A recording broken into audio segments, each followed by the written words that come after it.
Hi, everyone. Hello. Hi. Let me just get the microphone volume checked out.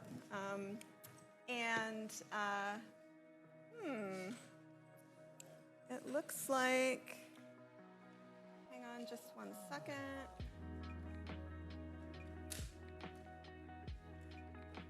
Having some technical issues with the recording system.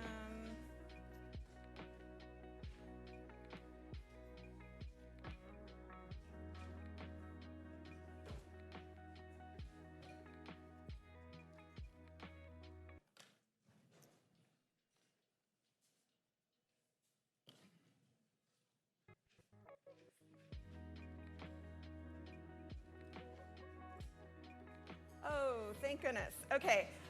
For me, if the recording system doesn't work for you all, that's a real deal breaker for me in a classroom.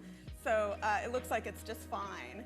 So in general, I guess I'll start off with that. I do record all of our lectures.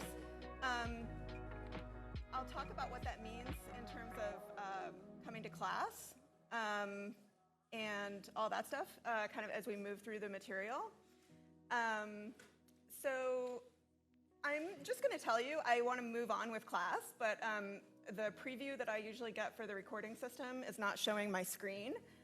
So if that's the case, I'm going to be just posting the lecture for this class from last semester if there's any problem with it. So that's usually my solution. If the recording system for some reason is not working, I'll just post an older recording that has very, very similar content, let's say. So let's go ahead and jump right in. So I am sitting here on the Canvas page, and I have a few slides for you first. By the way, hello and welcome to Art 107. So I'll go ahead and, I open them up over here. How wonderful of me. So lecture slides, I do post the lecture slides in advance. Please know that I probably may update them or change them in some way very close to the lecture. So if you're looking for slides in advance, you can certainly look at them. Usually they're not huge changes, like I might change 1 or 2 slides. So for those of you that really want to look at the slides in advance, I provide those for you. But if you want to look at the slides exactly as I lecture them, you'll need to look at them after class. So we can talk about what this class is. Let's see if I can present this. Sometimes I forget to mute the kind of mood music, and that's kind of annoying for the recording. In general, if there's something that I've forgotten to do, I'm totally not insulted at all if you just like remind me. Like if I forgot to turn my microphone on or something like that, please let me know because I want everything to be set up correctly for all of you. So we're going to spend a little bit of time talking about kind of what this class is, what it covers, and I'm going to spend a little bit of time sort of going through the syllabus as you normally would on a first day. So as you know, this is Intro to Digital Forms. I think maybe a better title for the course, maybe I'll change this when I go to update it, is probably Intro to Digital Forms in Art. I think that would be a more accurate title. So the class has 2 main kind of components that are at work in this class. One is practice, and one is content or context. So practice is literally like, how do I do art stuff? And how can the art stuff I do be better? So we're going to be actually making art. And we're going to be talking about making art. We're going to be talking about art you make. We're going to be talking about art you make. And that's sort of the practice component of the class. The context component is done primarily through the lecture section. And that has to do with kind of what's going on right now in digital art, and also how did we get here? I think the how did we get here part is really important, and that's sort of like, what most people would call history. So we're going to be looking at one lecture. We're going to zoom through the Renaissance to, I think, basically today. So we're going to take almost the entire, recorded history, unless you're like a Sumerian or, and we're going to be basically condensing that to one lecture. So most of what we're looking at, like 90% of the context that we're going to be looking at is contemporary stuff. Like, what are people doing today with AI? What are people doing today with games? What are people doing today with, all these other sort of genres or subgenres of digital art? So there's sort of, let's see, 1, 2, 3, 4 main sections to the course. And when I say sections, they're chronological. So the first section is, September to October, and then the second section is like November, and then the third and fourth section are at the end of class. So those 4 sections are digital imaging with Photoshop, and we're going to do 2 major assignments that use Photoshop. We're going to explore themes related to image compositing and collaging, image appropriation. We're also going to look at, as I said before, recent and contemporary art history. So through the assignments and lecture demos, we're going to learn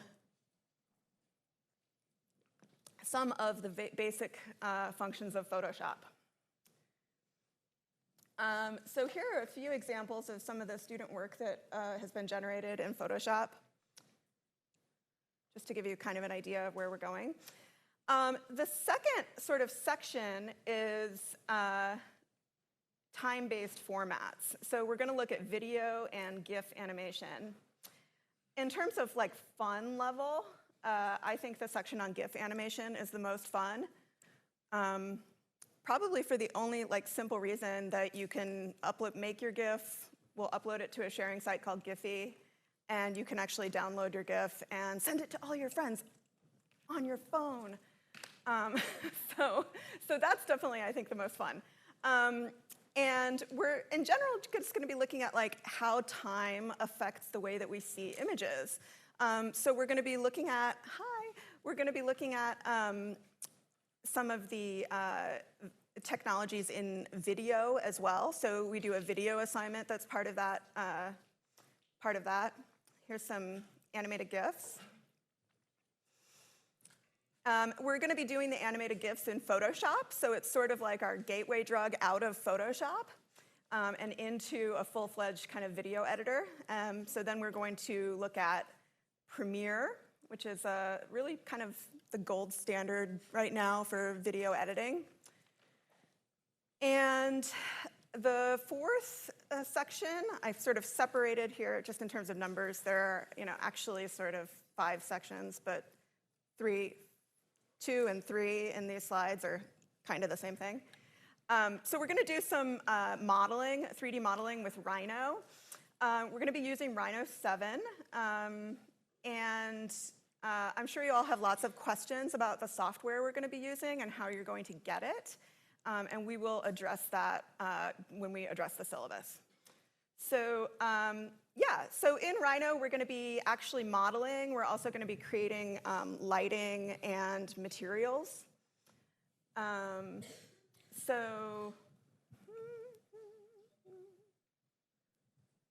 I'm getting honked at.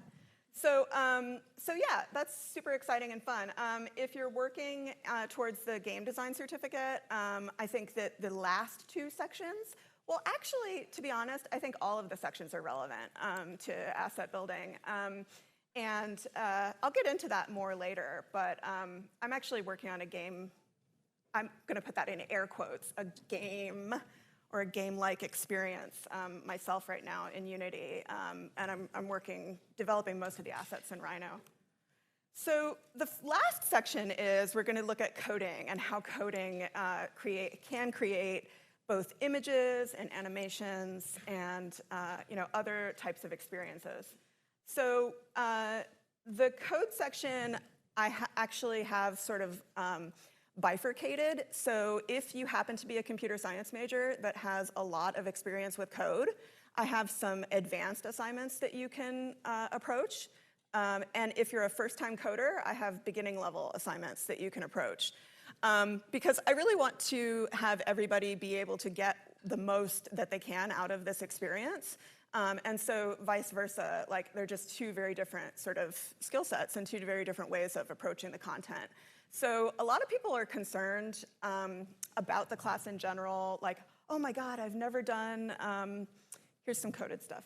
Like, people will come to me and they'll say, oh my God, I've never done digital art before. Like, how can I take this class? It's going to be terrible. And I say, there. It's called Art 107. So the 1 means that I assume that nobody's coming in with any significant knowledge about any of these tools.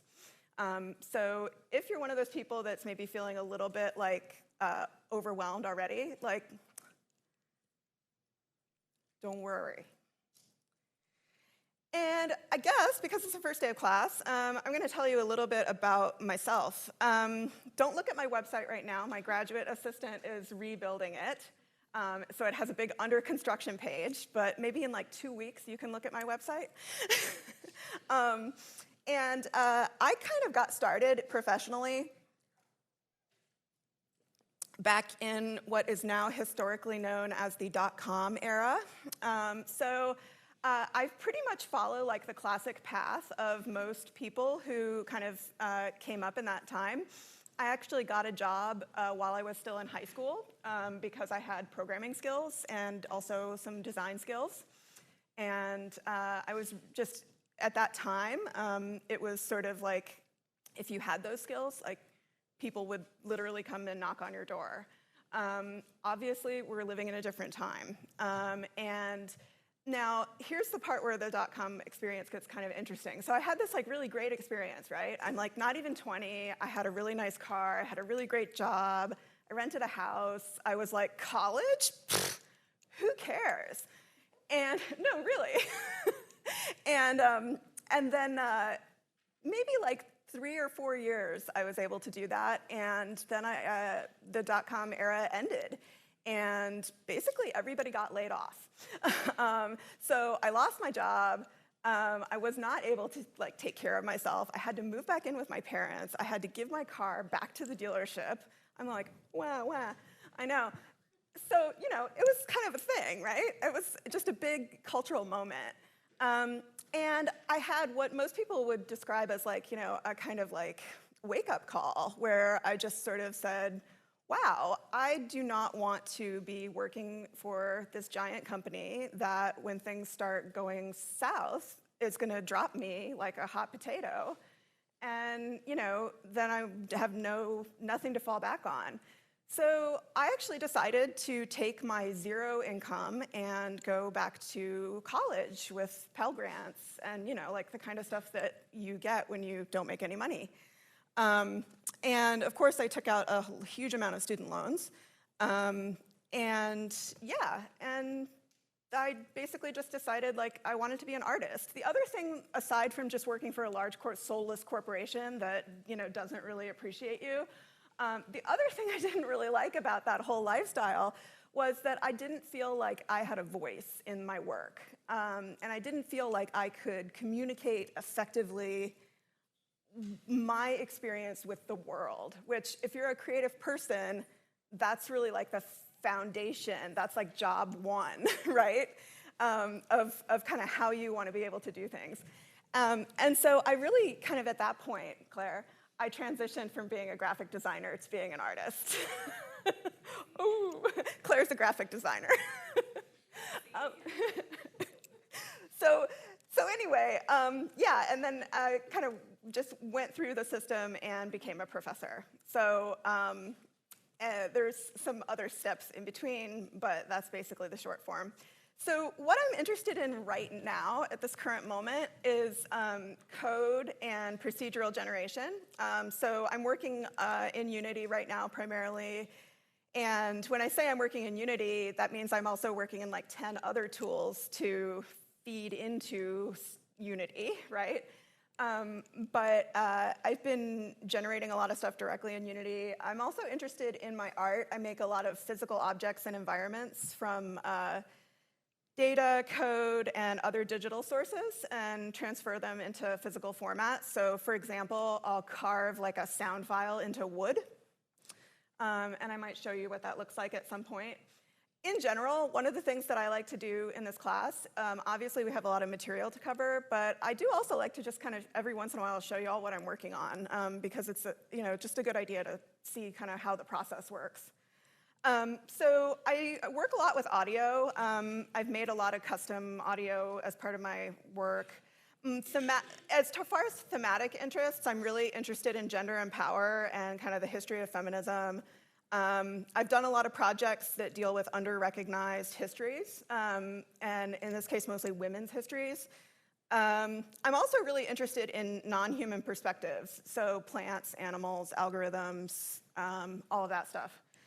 And in terms of tech, right now I'm working with games, so I'm working specifically with a 3D game, so I'm researching a lot of things about real-time rendering and how I can make my games a little more efficient. I never thought I would do that, but that's where I am right now.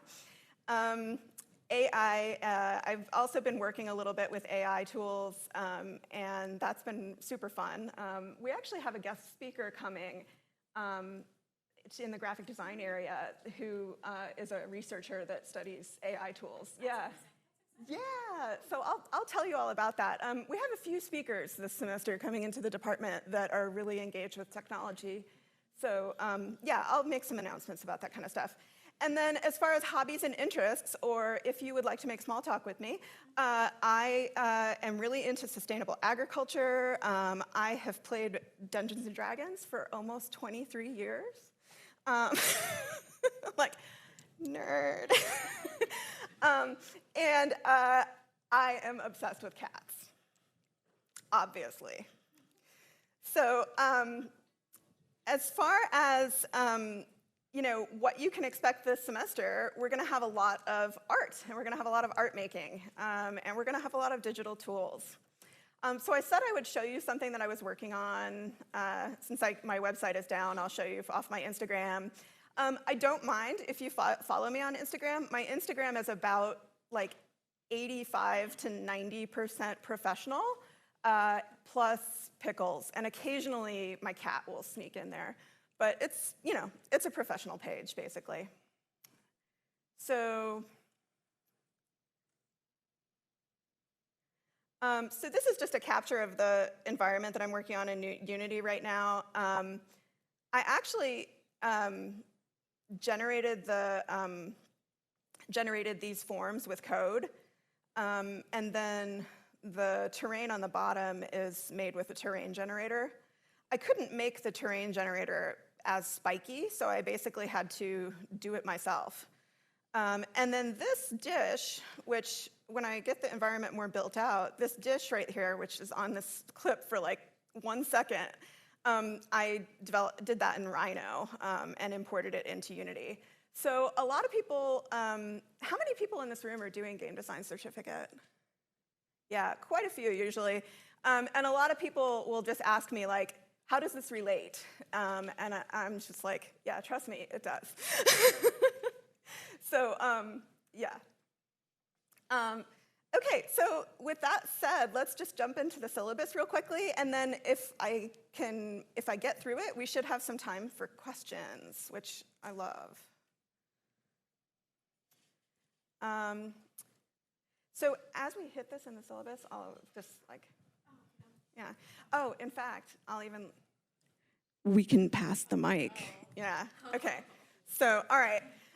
So yeah, let's see.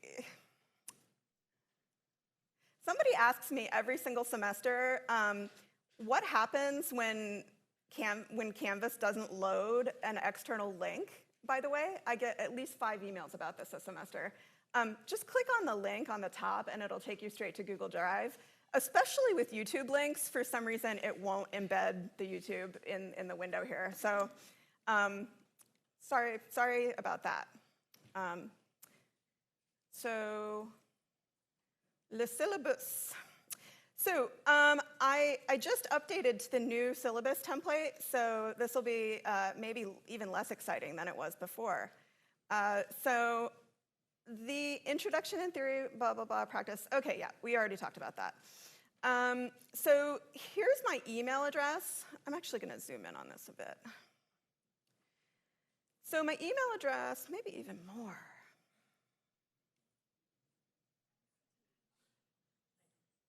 What's that? Oh.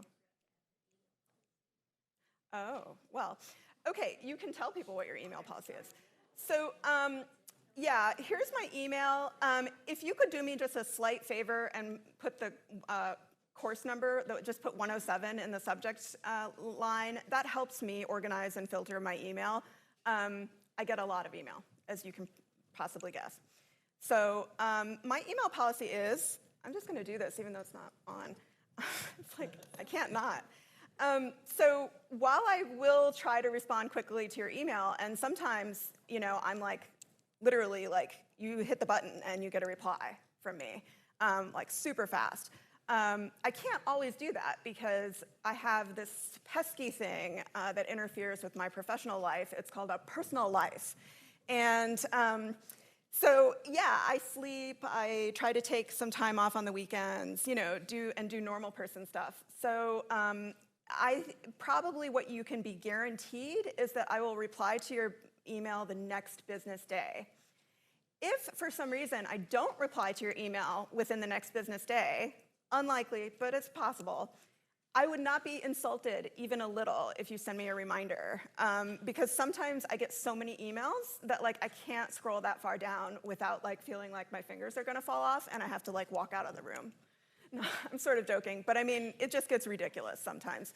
So if that happens to you, like just send me a nice, you know, reminder and just say, hey, hi, did you get my previous email? And then I'll be like, oh my God, like, and you'll get probably a really fast reply.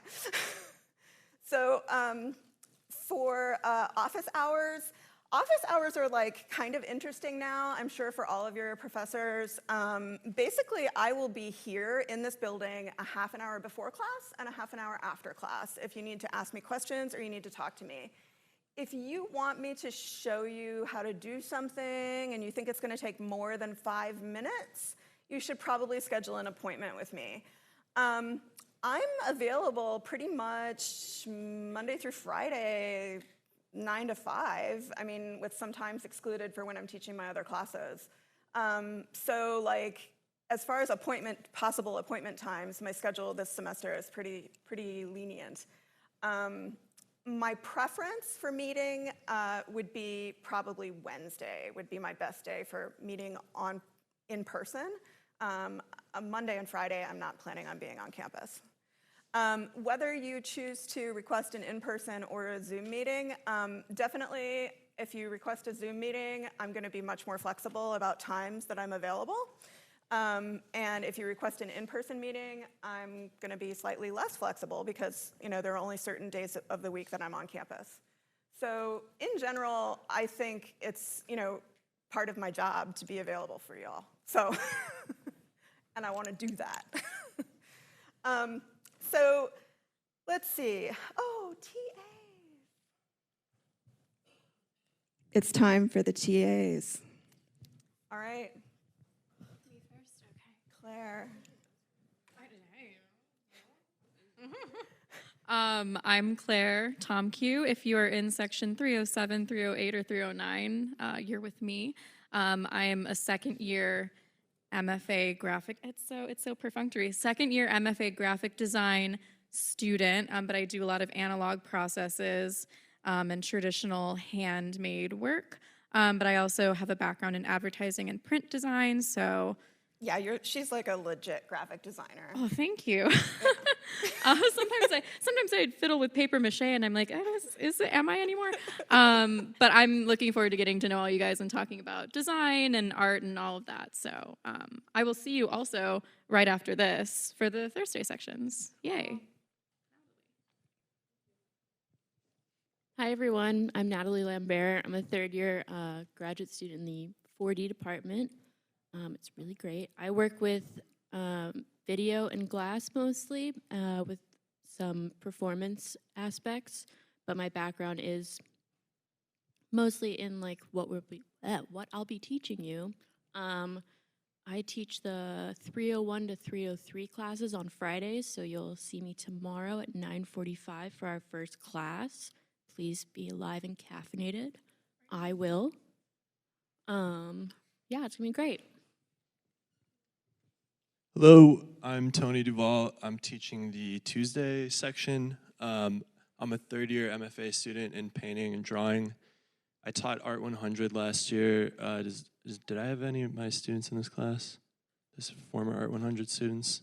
Oh, interesting. No? I thought I saw a few on the roster. Anyway, yeah, I have a background in videography and photography before I started painting, so happy to help you guys with all that stuff, and I'm really looking forward to it. Thank you.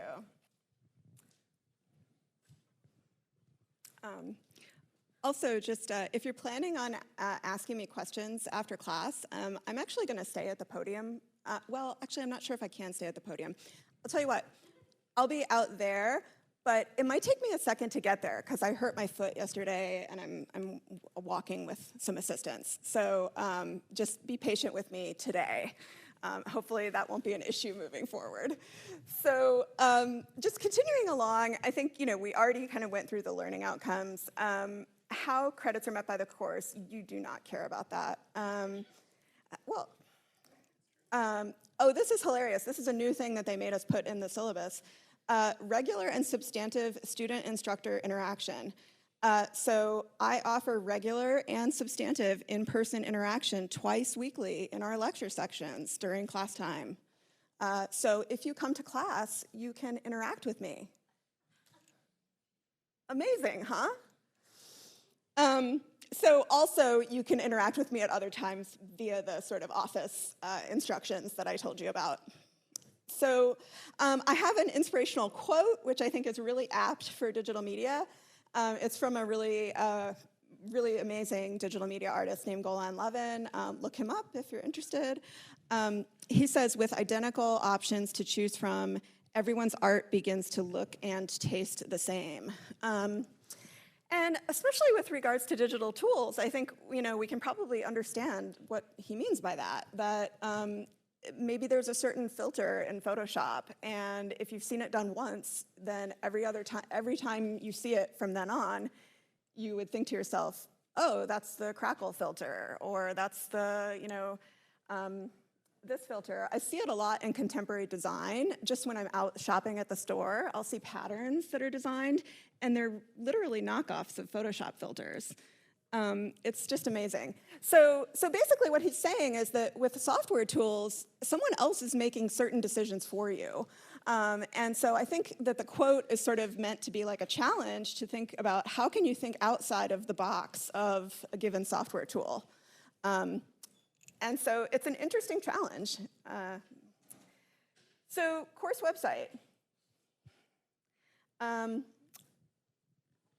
know, it's like, all information for this course is found on Canvas. End of story. Discussion and lab sessions. So we have our 3 wonderful TAs who will be leading discussion and lab sessions, and those are held once per week. The sessions are designed to offer the opportunity for you to work with the TA in the following ways. So you can get help with the techniques that I cover in lecture.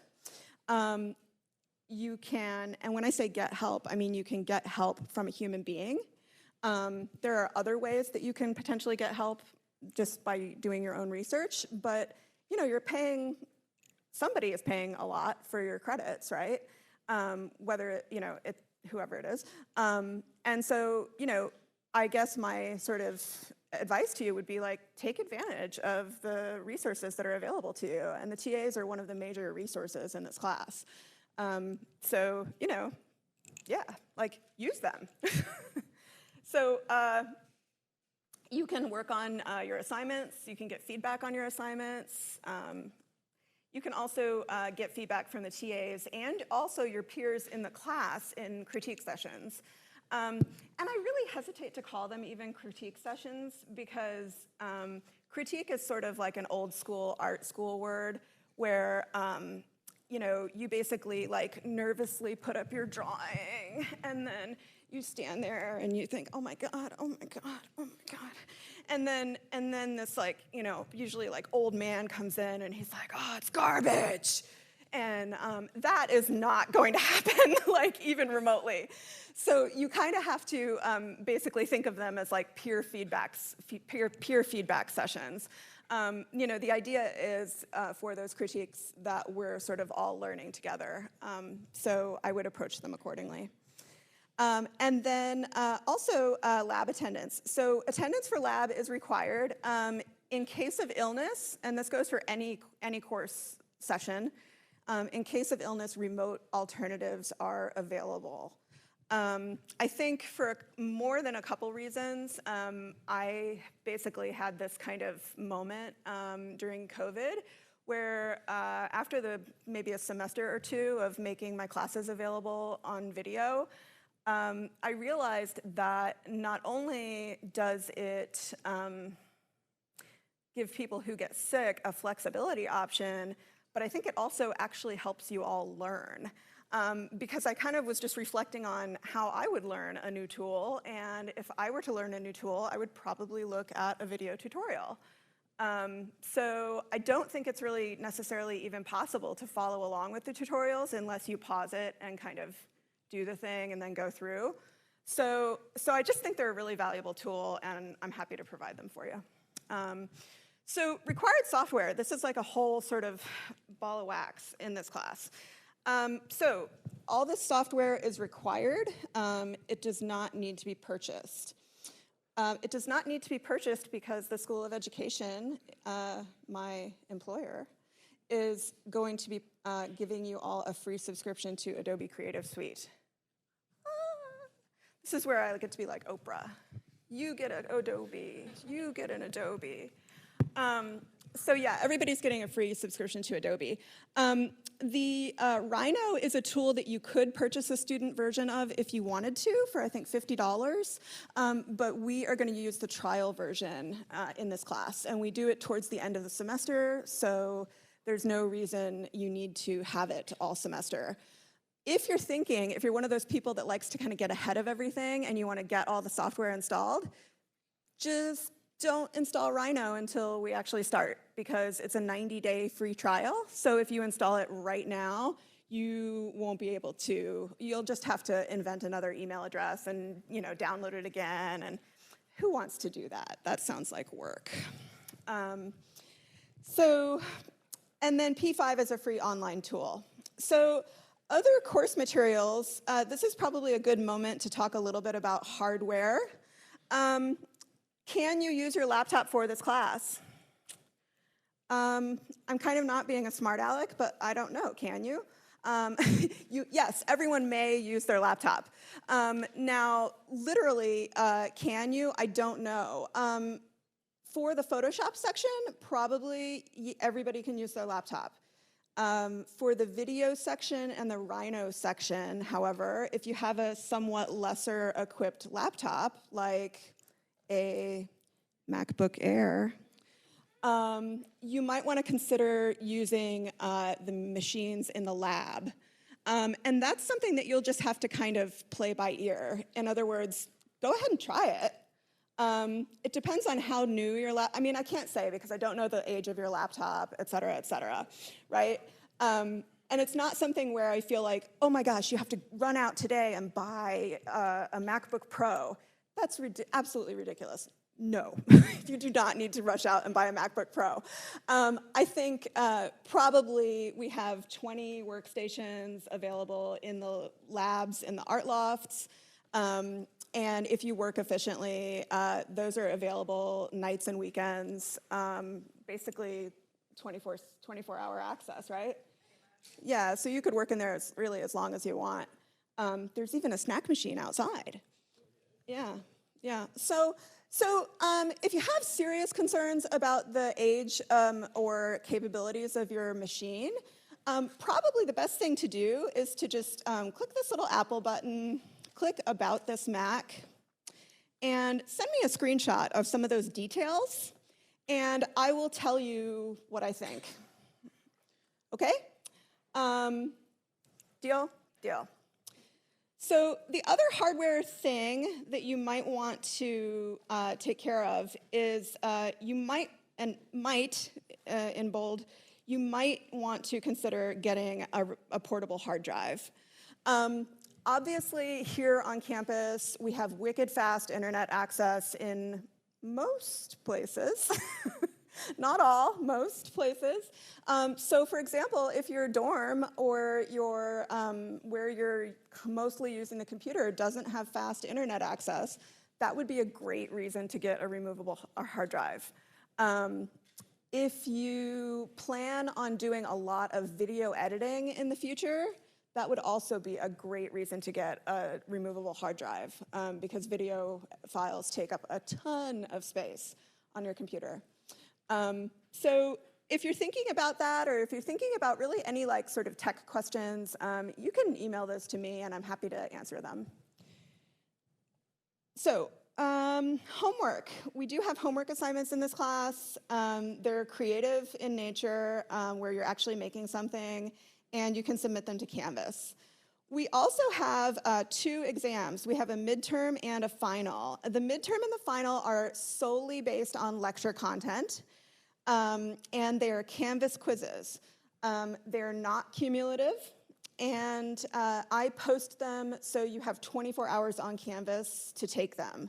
So whatever day it says the exam is, you have midnight the night before to midnight the night of to take that exam. And I do video reviews, and then I also have like a text document with just a list of stuff that you should look at. So, yeah. Sometimes, especially in the last couple years, you may need to reschedule an exam. That's definitely something that if you have a McBurney flexibility sort of arrangement, or if you have extenuating circumstances, and by the way, extenuating circumstances are illness, death of an immediate family member, medical crisis, etc. If your cat, needs to go to the vet, actually, I would consider that an extenuating circumstance. But things that are not, that I don't consider extenuating circumstances, like I have to help my brothers with a keg party. What else? Oh, I'm hungover and I don't feel like coming to class. Yeah, that's tough, I would just, I would still get in touch with me though, and let's see what we can do. Yeah. So, late work. So if you have some extenuating circumstances or you have some sort of accommodations arranged with me, you can potentially arrange for extended due dates. If an arrangement to turn in late work is approved, it will be. You will be deducted 1 letter grade for each lab class meeting, basically each week that has passed since the due date. So we had this kind of happen a bit during COVID, and I just had to come up with a more lenient policy, to be honest with you, because I'm not interested in people getting a terrible grade in this class. So that doesn't help anybody. So I did sort of come up with this idea that, let's say you miss the Photoshop assignment and you, for some reason, decide that you don't want to move backwards and work on it, and then at the end of the semester, you turn it in. I'm not going to give you 0 points for it. I'm going to give you half credit for it. So there's a maximum of 50 points out of 100 that I can take out for lateness, okay? So that's basically just to help everybody kind of, succeed. So course calendars on Canvas. There's some grading criteria. This is how the grades are calculated. So we have these assignments, which you'll be working on with the TAs. and those are 50% of your grade. The exams, which cover mostly lecture content, are 40% of your grade. And the course participation is 10%.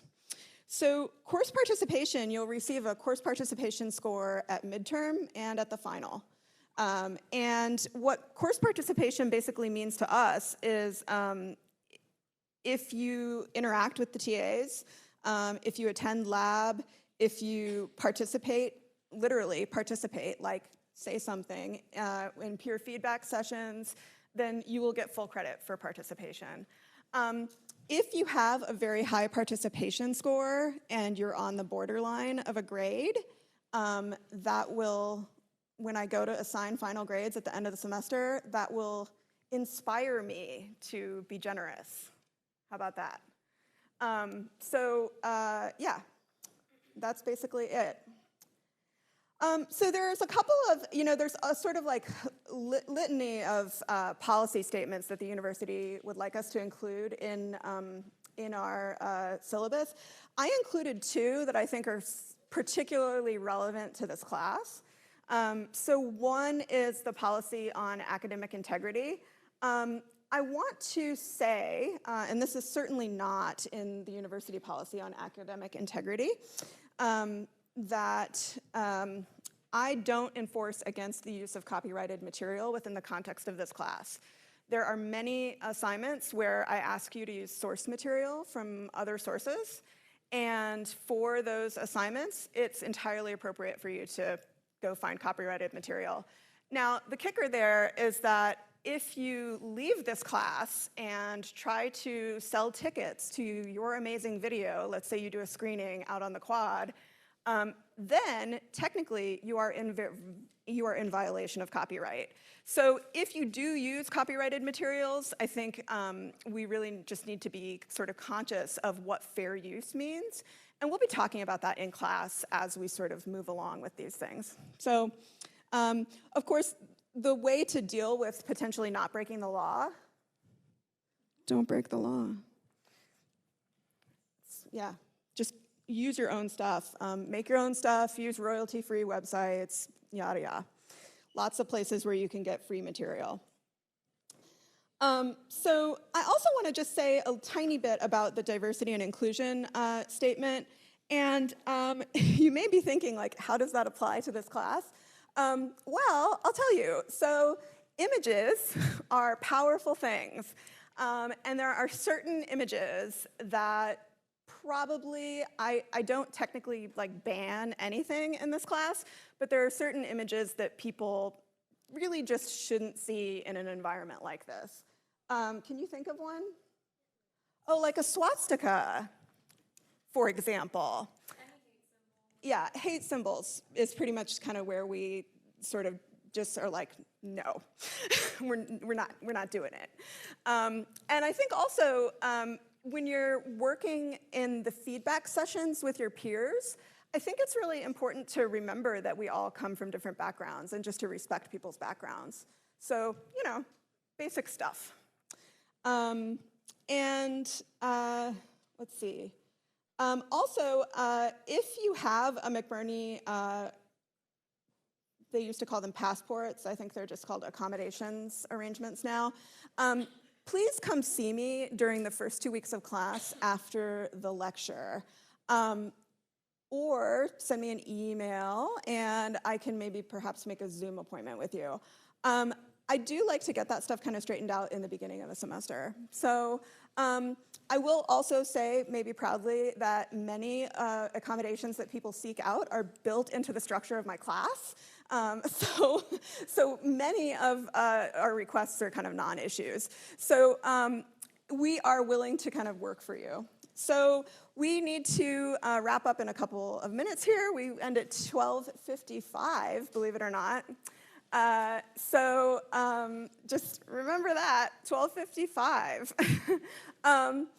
If anybody has any quick questions that you want to address like in front of the class, I'm happy to sort of fill in some gaps.